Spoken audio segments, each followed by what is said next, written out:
On the outskirts of the city stood an old, abandoned hotel, Silver Moon Hotel.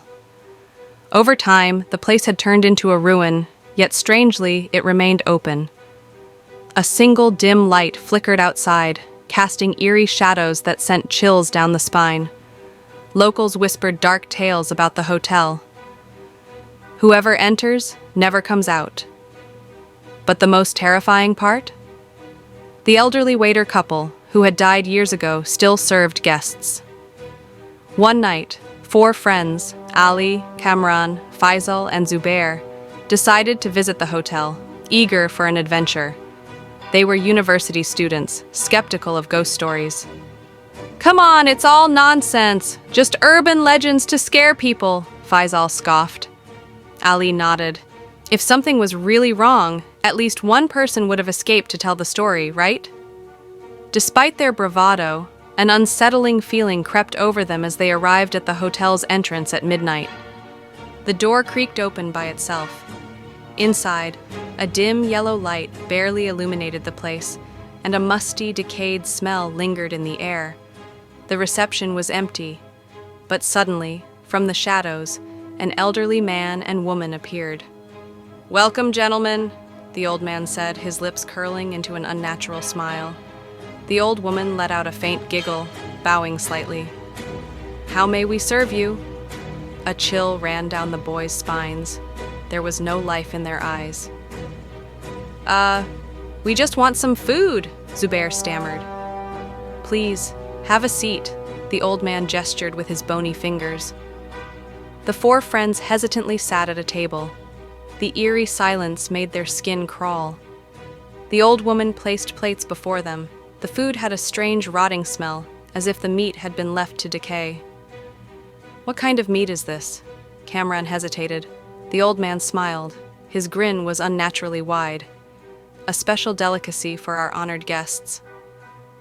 The boys exchanged uneasy glances. Something was very wrong. Zubair stood up, planning to leave. But as he turned towards the door, it was gone. Where's the door?" he stuttered.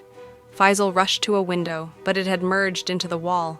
The hotel itself had become a prison. "We need to get out of here!"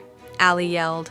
The elderly couple began approaching them, their smiles stretching unnaturally, their eyes turning pitch black. "You are now part of us," the old woman whispered. Zubair grabbed a chair and hurled it at the old man, but it passed right through him. Faisal, in desperation, began reciting verses from the Quran. As soon as he recited Ayatul Kursi, the old woman let out a horrific shriek. "Stop!" she screamed, the walls trembling around them. Ali's eyes landed on an old photograph hanging on the wall. It showed the same elderly couple, alive. Beneath it was an inscription, "Mr. and Mrs. Hafiz, loyal waiters of the Silver Moon Hotel, burned to death in a tragic accident in 1987. Kamran gasped. "They've been dead for years." Ali grabbed the frame and smashed it to the ground. The entire hotel began shaking. The ghostly couple let out ear-piercing screams. "No! This is our home!" Cracks began forming in the walls. The hotel's main door suddenly reappeared. "Run!" Faisal yelled. The 4 friends sprinted toward the exit. Just as they crossed the threshold, a deafening explosion came from behind them. Turning back, they saw the hotel had vanished. At dawn, they brought the police back to the location, but there was nothing there. No hotel, no door, just an empty, barren field. A police officer frowned. "There has never been a hotel here." Zubair's face went pale. "But we saw it. We were there." Ali still held the old photograph, but now, the elderly couple in the picture was smiling wider, and in the background, there were 4 new shadowy figures.